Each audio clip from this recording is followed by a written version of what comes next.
Welcome to Opemican National Park. This is a brand new national park in Quebec. It just opened this summer and we're some of the first people to be here. Yeah. So it's really cool.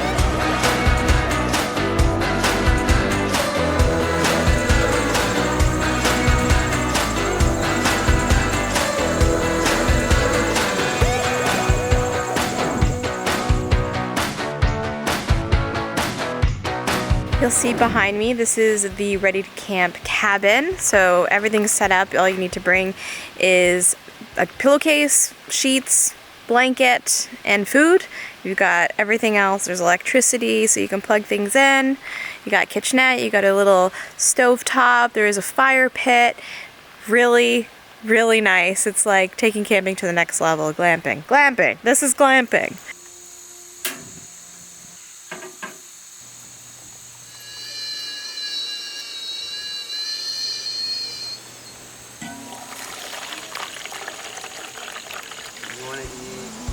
Branch, you can eat a branch, not a rock.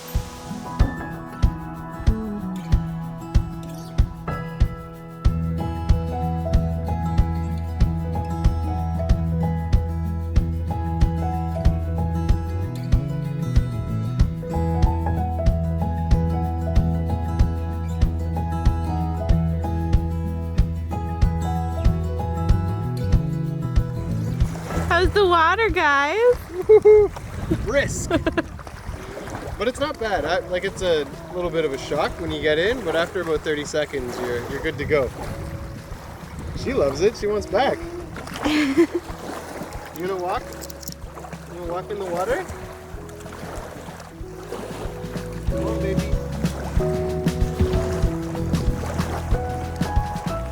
This guy over here is the master at starting fires. Oh, one match fire. That's my rule. It's gotta be one match. Yeah, but you can also, or have started it with, what's it called? Yeah, I use the bow method. So you wrap like a stick with a piece of string around another piece of wood, and then you just like kind of bow it, and it drills into another piece of wood and creates like a little ember. Cool. It's very, very cool feeling. I feel like Castaway, right? Fire! I feel like there's something very Canadian about a bonfire, especially like in the woods, camping with pine trees and birch trees. This is not traditional camping food. This is too good. Well, thank you. Quinoa with like awesome mix. Beyond beef burger. Avocado hummus and some delicious ginger beer. So good. Oh my god. Mindful eating.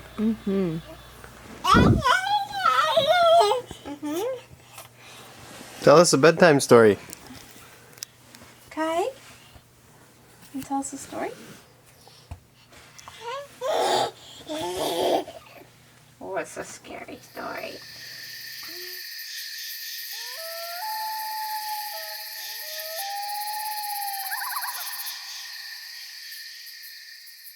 We're now going on a little canoe trip. I haven't been on a canoe in some time now, and I miss canoeing. I grew up canoeing with my father, going to different lakes and portaging and camping, and load this canoe up into a boat, take the boat deeper into the park, and then be in the canoe. So, should be fun. Changing Kai's diaper before we go. Much more challenging than you think. Oh, you are gonna fall. Okay. Success. We're starting from here, and then we'll drive with just to those small islands. We'll go around. This is all park propriety now, but if you want, you can do like multi-day trips, weeks trip if you want, until the end of the lake, and then it connects to other river and other lakes. So it's really in a huge places. There's pretty much 800 islands around, but in the region here, Abitibi-Témiscamingue, there's 22,000 lake and river. So yeah, we have a lot of water to explore all around, as you can see. That's a nice playground for people that love outdoors. Come on, Atlas. Come on. Come on, bud. Okay, come on. Atlas, come. Come here, bud. You got it. Up. Good boy.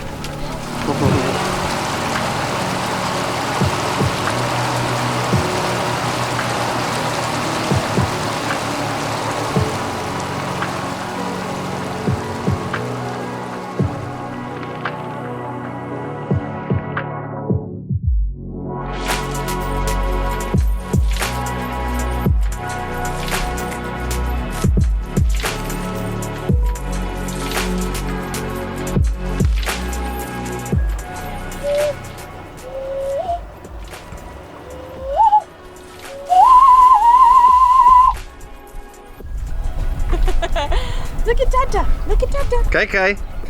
Hi. We're on a canoe. Atlas is like, I don't know what's going on, but I'm not sure about it. It's kind of shaking. Yeah, he's okay. The dog? Good. This is true Canadian like spirit, guys.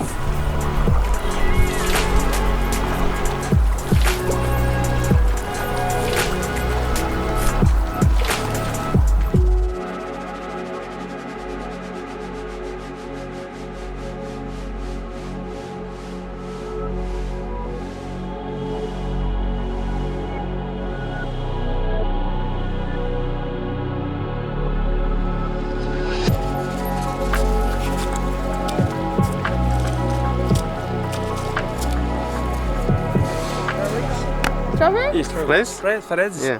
They're so small. Oui, fraise, wild fraise. Wild strawberries. Bird sugar. Mmm. Thank you. Mmm. Mmm. Wanna try? Aye. Have another. It's good there. After the morning of canoeing around and boating around all these beautiful lakes, we're on Clermont Island. And this is where we stop for lunch. So, Guillaume is preparing a beautiful Feast! vegan feast for us. You got hummus, some veggie patties, I'm not sure how you call that in English, Okay. and a lot of vegetable and some Greek bread. So hope you enjoy your vegan meal. Yeah, you excited, Kai? Yeah. Always! Yay! So the region around here was formed by like a fracture between two tectonic plates. So it spread apart here, and it's called a rift. And this place, it doesn't look like it, but it's 200 feet deep. So it's really deep because of the tectonic plates spreading apart. We have finished our boat ride. It was so beautiful to be out there on the lakes, seeing the rocks and the loons out, and it was such a beautiful day. Like perfect weather, perfect skies. Now our guide Guillaume is going to take us on a little hike to a waterfall. Going to see a waterfall! Whee! Now en route to the waterfall. Can you hear it? It's not easily accessible. If you were just kind of traveling along here, you wouldn't know that this waterfall existed. For so many years, it was just Kristen and I traveling together. Now we have Atlas, we have our dog, we have Kai, our daughter, and it's just added a whole other element to travel and experiencing things for like the first time together. Seeing how they react to new situations is pretty remarkable. It's awesome to be able to see it through their eyes again. Whoa!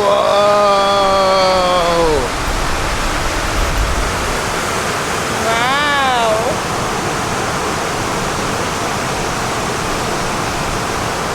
Beautiful.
I'm gonna show you how to start a fire without anything. Then a flint like this. So wait, you're not using a match, you're not using a lighter. No. And most of the time I actually don't, because when you know that trick, it's, from my point of view, almost easier than using a Right. lighter, because this won't fail. A match can fail, a lighter can fail, but this won't fail. A ever. flint. All right. So you only need the right tree, and the right tree is a spruce and wood. Tree. We're using a tree. A tree, yeah. Okay. We're gonna use a flint and a tree to start a fire. Yeah, we'll use what the tree provide. Actually, you see the bubbles on that tree, like this kind of bubble. So Those kind of bubbles, there's a liquid in it, and it burns actually like oils once it starts on fire. So you just puncture a small hole in between and you collect it. So this sap is what, flammable? Really flammable. Like I said, it burns like oil, actually, like oil you put in the car. Just for the tricks, the fire is already start. I'll take the flint like this. And then you need to eat a bit so it won't start right away. But What? you see that? Oh yeah. And it's dripping, like literally dripping on fire. That's so cool. Just like that, you can start a fire with a small piece of wood. That's so cool. So that's nice, huh? Survival tips 101. Yeah. Yeah, look at this pan. This is a camping pan for sure. Jesus. When you're Camping pan. feeding like the community. Yeah, our pan is like 1/5 the size of this. Yeah, Oh, you can cook like 5 different chicken in it. it's awesome. That meal was so good. Like, I can't believe you just cooked that over a fire and like vegan sausages. I was gonna say, I think because it was cooked over a fire, it made it extra tasty as like that barbecue-y, smoky kind of flavor. I really found it fascinating how many islands there were in the area. It was over 800, something insane like that. And it was just so beautiful canoeing along, and peaceful, tranquil canoeing along the river and stopping by all these different islands that are all pretty unique in their own way. And it was a beautiful weekend away with Kai and Atlas. If you guys already live in the area or you're planning to visit Quebec, I highly recommend going to this national park. It was beautiful, it was relaxing, it was everything you want in a Canadian national park. Bring your dogs, bring your baby, bring your wife, bring your brother, bring your mother! Bring them all. Bring all the things.